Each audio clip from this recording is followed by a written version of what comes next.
Hey, good afternoon, Justice Warriors. How are you guys? It's March 1st. I forgot to say happy March in my video this morning. So I'm going to do my Cliff Notes now. And, one of my biggest outstanding questions remains, when did the victims get removed from the premises of 1122 King Road? I can't figure that out, and I've asked my viewers. I thought they knew. I thought they told me once before, but anyway, we're in the dark. If you can help, please do.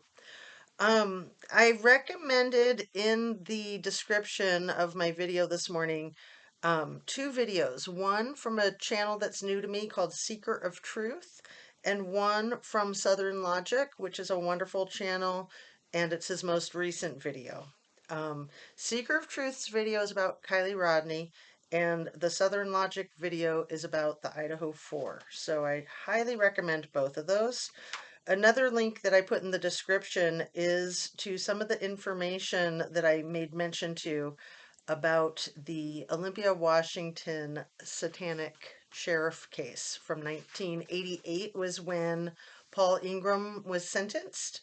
He was sentenced to 20 years in prison for the abuse alleged by his children. And there's been a TV movie made about it called Forgotten Sins. There's New Yorker articles, part one and two of Remembering Satan. So it's Thurston County is Olympia, Washington. So Thurston County ritual abuse case. It's huge, and I didn't realize how monumental it was. I knew it was the first of its kind, but it seems that still it's the only of its kind, potentially. Um, so yesterday with the affidavit, or I'm sorry, the unsealed warrant from Pennsylvania for the criminal defendant, and the clothing and the shoes and the flashlight, the gloves that were listed there, I hypothesized that maybe the criminal defendant was going for an evening run. I don't know.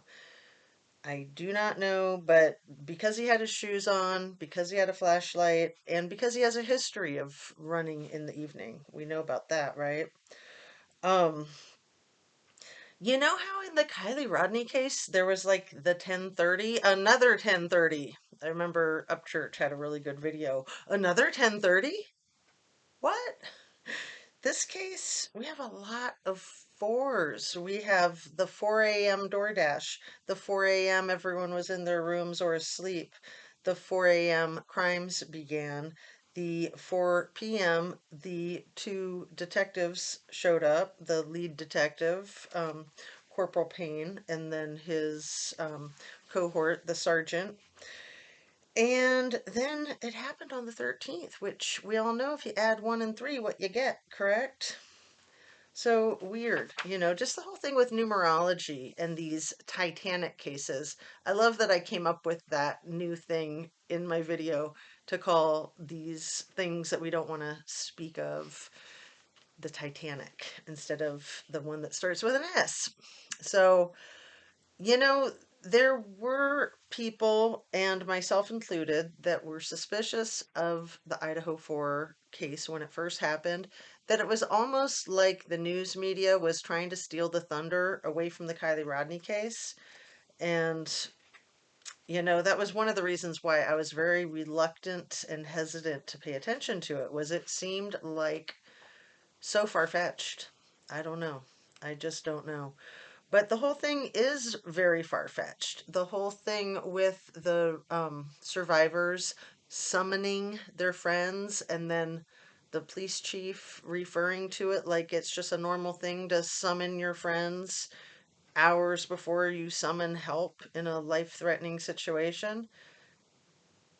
For all those survivors knew, the perpetrator was still on the premises or coming back for them, for all they knew, if their story is more than just a story. So, in the real world, these survivors would get charged with obstruction of justice and destroying evidence in the long elapsed time frame until they called 911.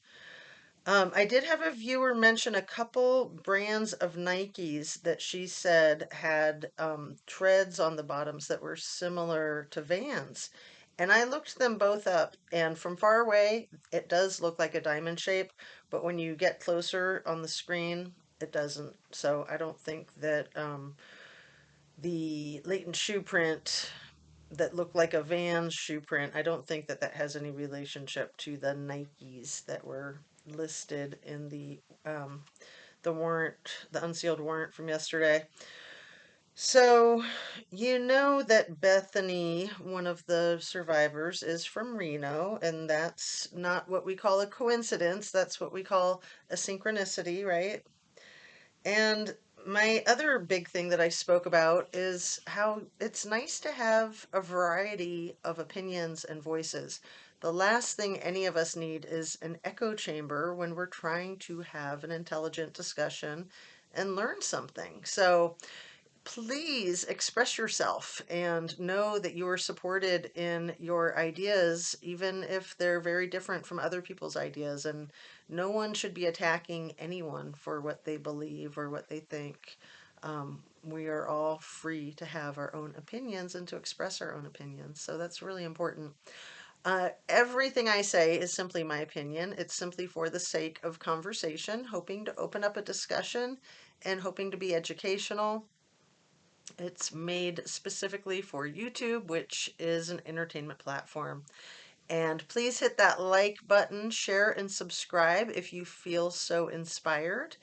Have a great day. Take care of yourself. Always make sure you get your rest, your exercise, hydration, nutrition, kindness, and meditation and prayer. Very important. Fresh air and sunshine as well. So take care and thanks for listening. See you on the next one. Have a great afternoon.